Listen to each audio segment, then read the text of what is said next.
We're now joined by Colleen Lyle and Mike Hayes, who are in studio with us to offer some expert advice. Good morning to you both. Morning.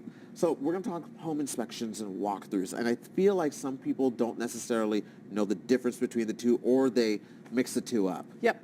So as we've talked about in the past, so there is a difference between a final walkthrough and a building inspection. Mm-hmm. And so depending on, and we've talked a lot about where the market is, and the market is venting up a little bit. Even though the market numbers are down, we are continually seeing increase in multiple offers. Right. So with a building inspection is to know more about what you are investing in and if there are any major concerns. Okay. And that is where, you might have to negotiate, the furnace might need to get serviced, or there might need to have some minor alterations, which Mike can speak to.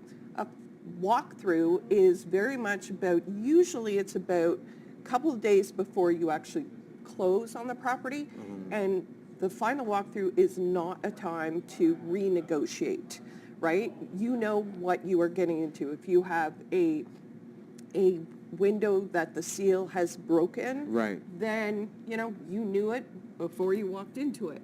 Where in Mike's case, when I bring in Mike and any other inspector, it's the fact that they're there to find the hidden things that we don't know about, electrical, foundation, etc. okay. And we should clarify on walkthrough. Yeah. There's a walkthrough with the client before the closing date. Right.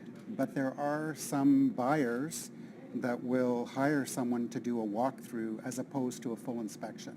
So okay. they just take a walk around the house, do a visual, don't really follow any standards of practice. Right. They don't provide a written report.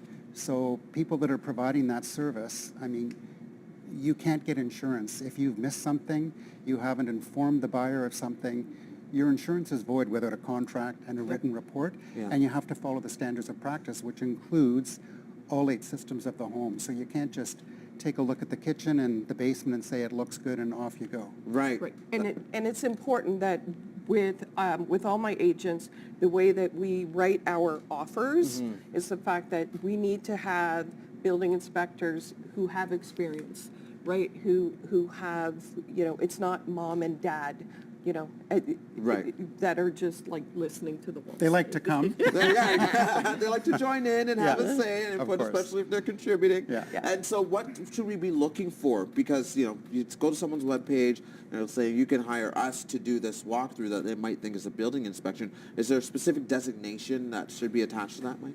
Well, any inspector that's got an RHI, so registered home inspection, we're not licensed in Ontario. We've been trying since 2017 to get that, but it hasn't got the final reading or royal assent, if you want.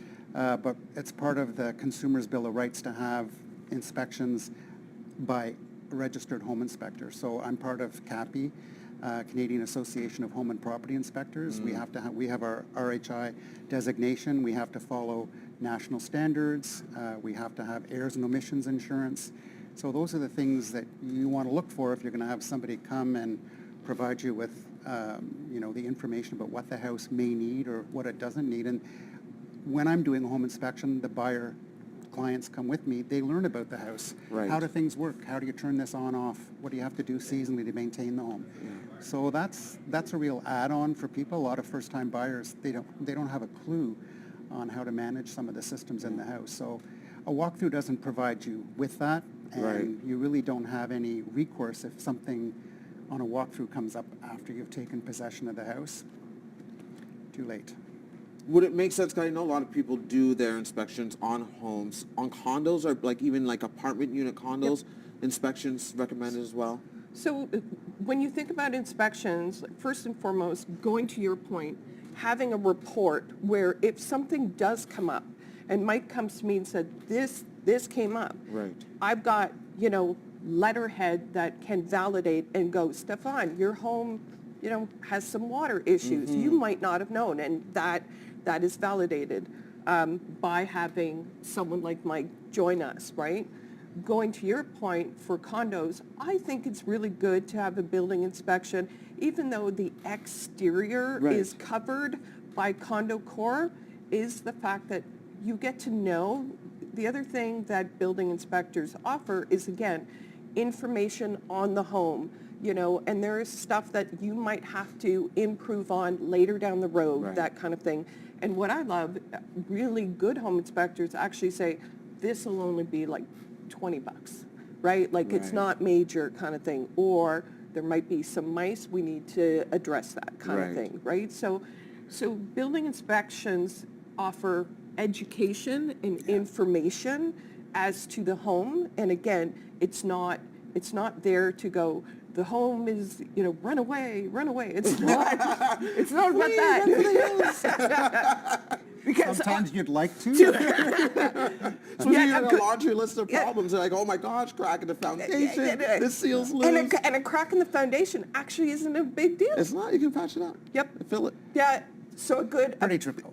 right? A Yeah. good realtor and a good inspector will guide you through that, Yeah. and allow you to have that knowledge to empower you on the right decision and the right path. Excellent. It's all about putting things in perspective.